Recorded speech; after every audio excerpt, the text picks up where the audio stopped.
Казань начала 20 века. Гостиная, за столом золотая молодежь. Новое поколение татарской интеллигенции. Юноши спорят, смеются, глаза горят, ведь никто не сомневается. Время перемен — вот оно. Именно они будут строить новый мир здесь, на родине. Фатых Амирхан стал известен широко в начале 20 века именно во многом благодаря своей общественной деятельности по организации шакирдского движения, то есть учащейся молодежи. В то время он действительно, как и многие другие деятели, как Гаяс из Хакии, увлекался социалистическими идеями. Социализм такой немножко смешанный с какими-то национальными чертами, но тем не менее он считал, что тот строй, который в России существует, он мешает развитию татар, он мешает вообще развитию всего российского народа, и поэтому в какой-то мере он, наверное, себя считал революционером. Он реформатор. Вот как Петр I открыл окно Европу, Фатых Амирхан тоже, не могу сказать, что он полностью открыл, он пытался открыть окно в Европу для татарского просвещения. Вот это наталкивалось на сильное сопротивление, потому что ориентация Европы не была принята, ориентация у нас была все время на восток, на Бухару, на Самарканд, в общем, на восток. Хотя он не отказывался, он оставался, как бы сказать, на духовных, религиозных основаниях, но видел дальнейший прогресс татар, это с обращением в Европу. Как в родном городе, так и в университете Гали общался только с русскими. А о татарских девушках знал лишь то немногое, что писалось о них в книгах на русском языке. Они представлялись ему чем-то вроде улиток, скрытых в своих раковинах.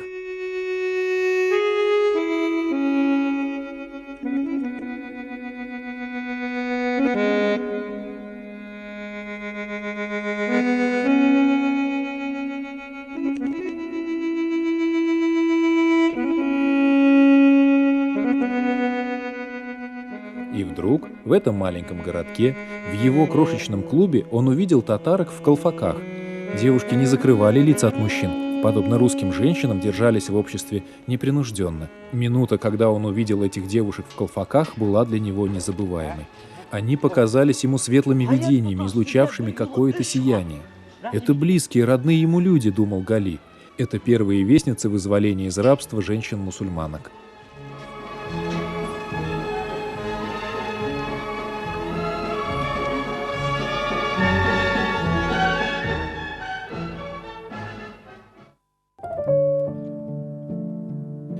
Фатих Амирхан, сын имама мечети Искетаж Мухаммед Зарифа, потомок великих воителей гиреев и великих просветителей своего времени.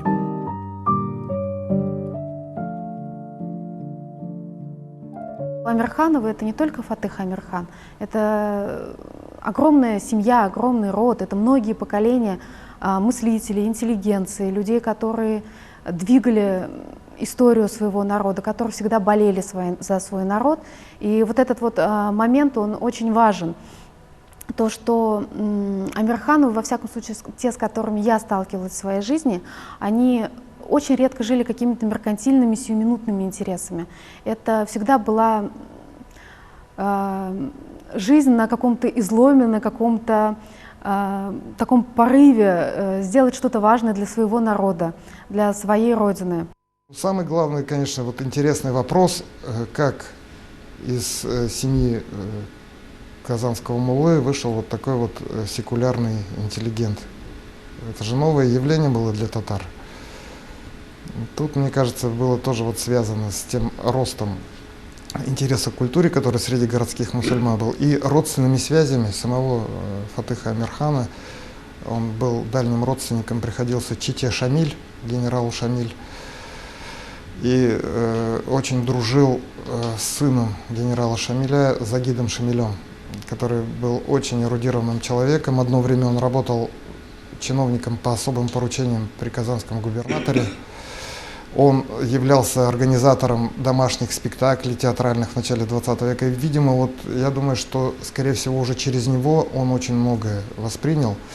А уже учась в медресе, когда он очень хотел выучить русский язык, он стал посещать курсы, как бы репетиторские курсы Сергея Гассара. Это в будущем известного революционера, руководителя исполкома Елабуги в период вот этого установления советской власти.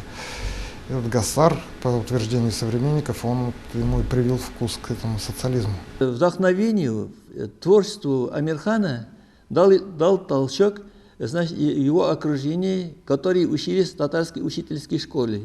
Они стали общаться с татарскими студентами, молодежью, и им преподнесли, значит, достижения русской литературы, объясняли. И после этого начались переводы русских литературных произведений, Толстого особенно, Тургенева, Гоголя какие-то вышли, потом еще и зарубежных, французских, турецких авторов.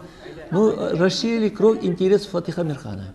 Его роман «Хаят», вот особенно это под влиянием русской литературы. Учиться он в светском учебном заведении так не было, потому что для татар это было, так сказать, исключение, фактически учились в своих медресе. Но самобытность. Вот если уж продолжить разговор дальше, вот если так, он уже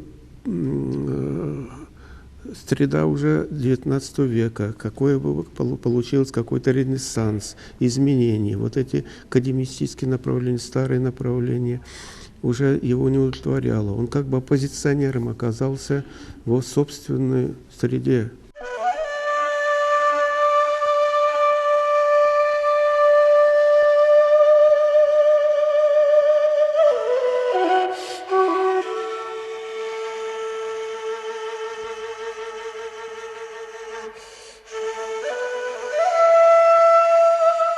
1901 год. Тайный кружок «Иттихад». Молодые шакирды мечтают о переменах. Они задыхаются от схоластики и бесконечного чтения Корана.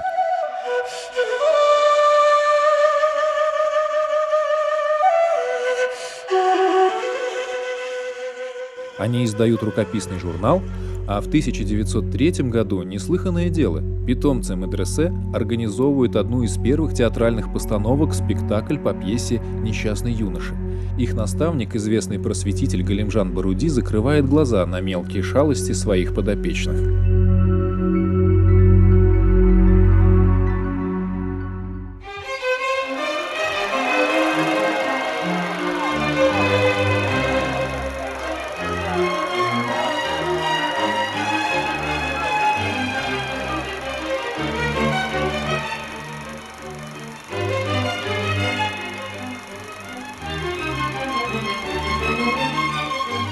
С первых месяцев революции 1905 года Фатих надевает на руку красную повязку и разгуливает по Казани с революционными лозунгами. Он бросил медресе и вступил в молодежную организацию «Ислах». Он – делегат съездов мусульман России.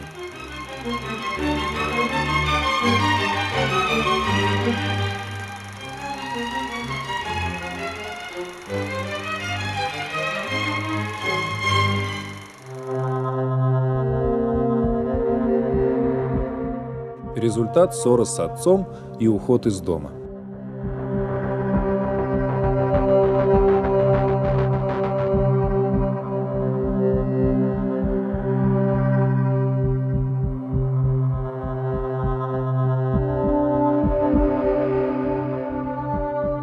Он уезжает в Москву.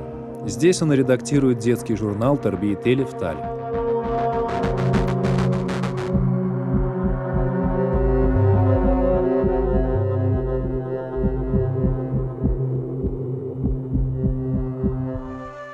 Правда, разлука с родиной была недолгой. Уже весной 1907 года Фатих помирился с отцом и вернулся в Казань. Жаркий августовский день. Фатих возвращается с Казанки, и вмиг мир летит вверх тормашками. Диагноз жесток – паралич.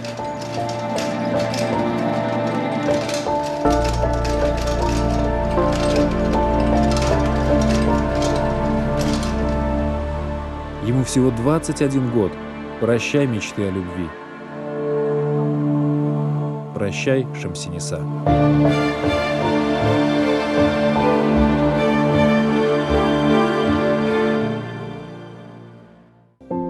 Темные глаза ее, подобно волшебным яхонтам, сияли из-под длинных ресниц, отчего казалось, что прелестная головка ее, нежное белое лицо, вся фигура озарены этим сиянием.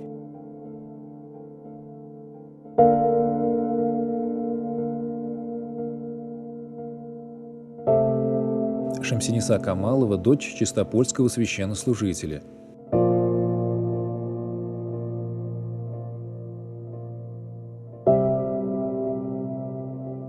Не ты ли, Хаят? У него ноги отнялись, он уже не смог приехать. Он написал письмо. Но какого содержания это письмо? Видимо, это было уже откровенно, душу излил. Дальше работа, работа и работа. Через полмесяца после трагедии выходит первый номер «Эль-Ислах», самое смелое национальное издание того времени. Фатих становится непримиримым борцом со всем старым, ретроградным.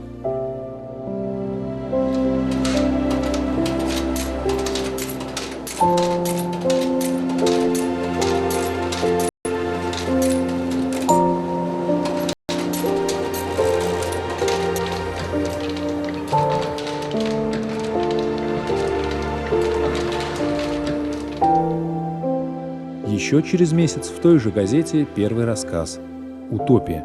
Сон накануне праздника». Теперь он мечтает о межнациональной и социальной гармонии. Тормоза прогресса муллы да старики с их заскорузлым мышлением. В октябре 1908 года встреча с Тукаем. Они не могли не подружиться. Эти два молодые, но столь разные дарования обогащали друг друга.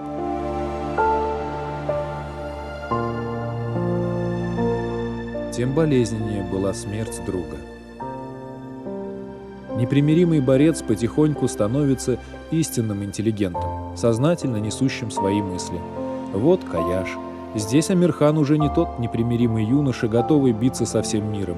Здесь, в газете, издаваемой купцами-братьями Каримовыми, это уже рафинированный интеллигент, который разумно откликается на веяние времени.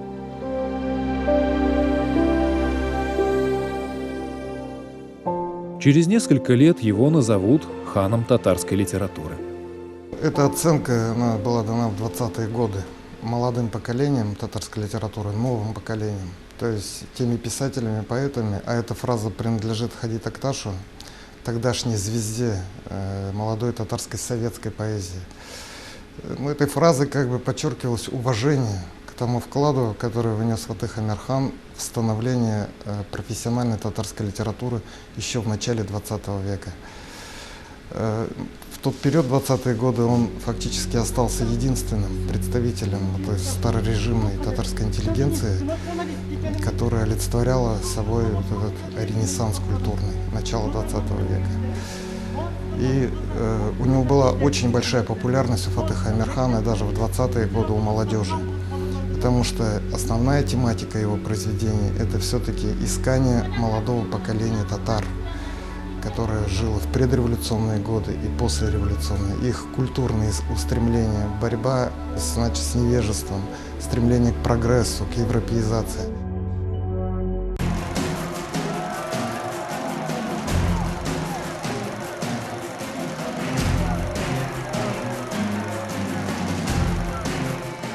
Февраль 1917 года.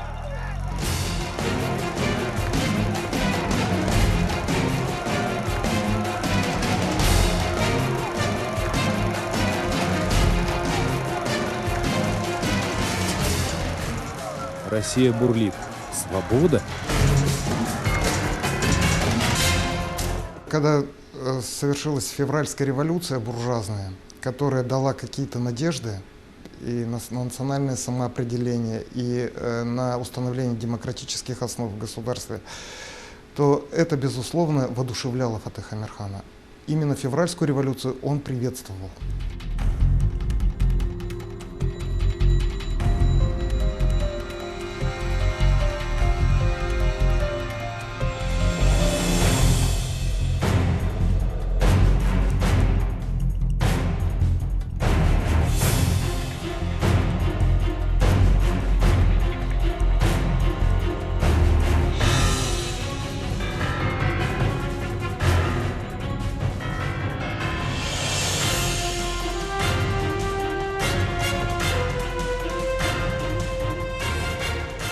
И вот он уже октябрь 1917-го.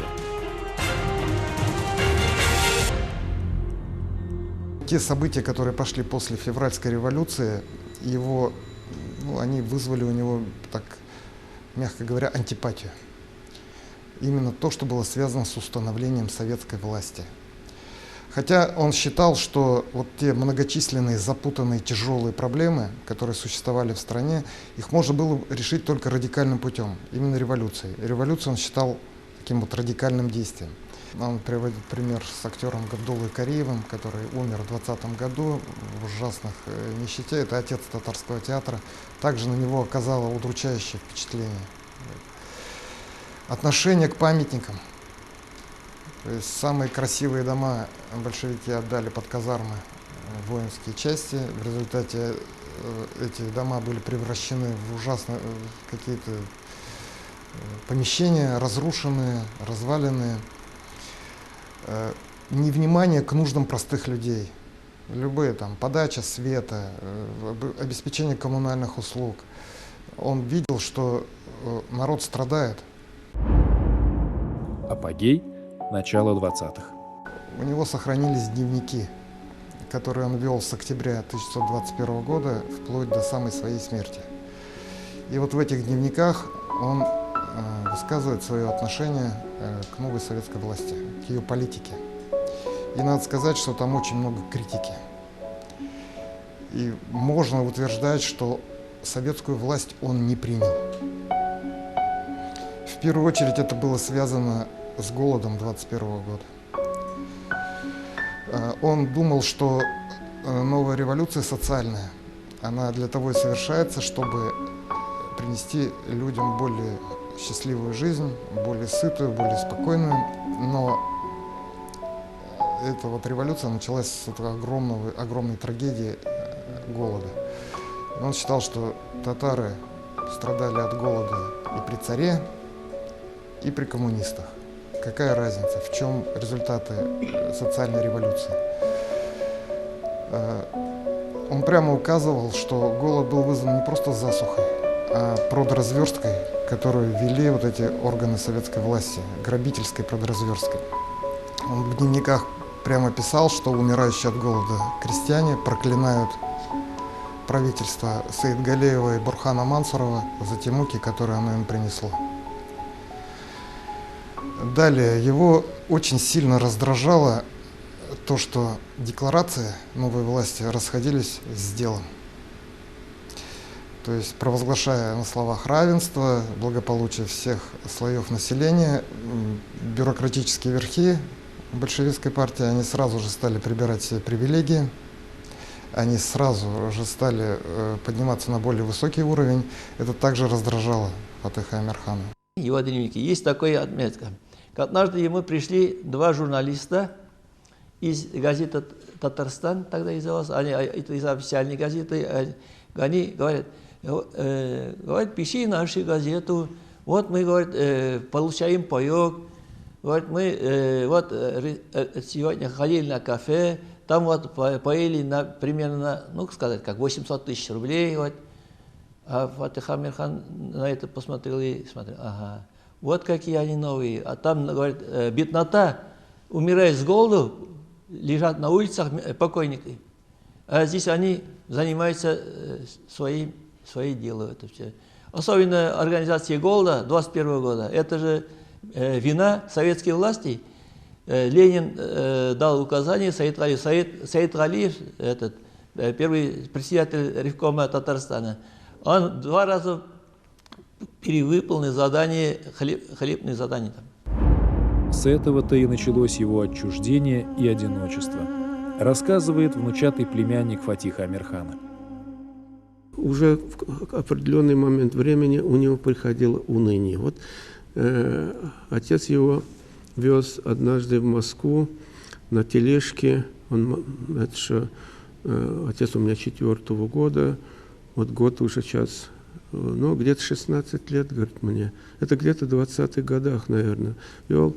И постоянно, говорит, мне говорил, клинику, вот, нет ли где здесь какой-нибудь клиники в Москве, чтобы мои ноги вылечили. Ну, что 16-летний парень может сделать? Ну, там они были на выставке, побыли там, ну, как его встретили, потом также провожали.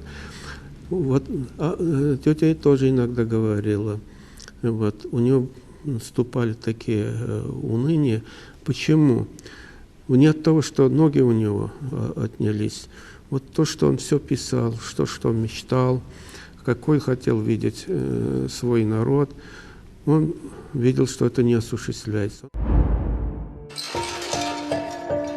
Его не стало в марте 1926 года.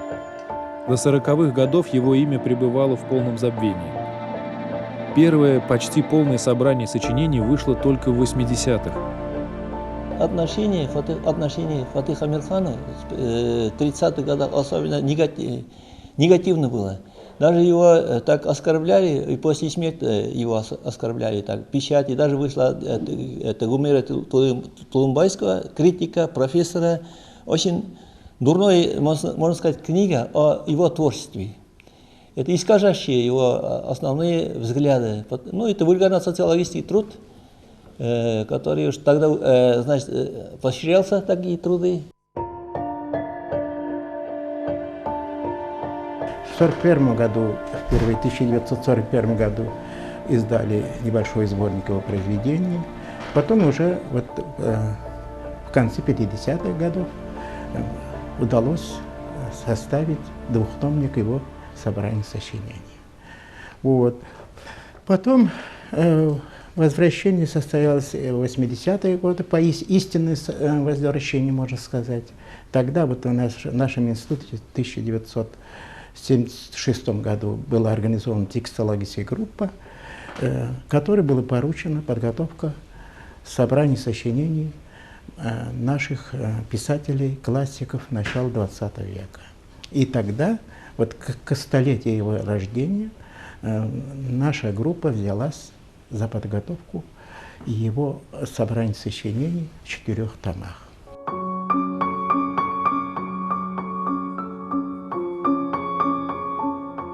Наследие его живо.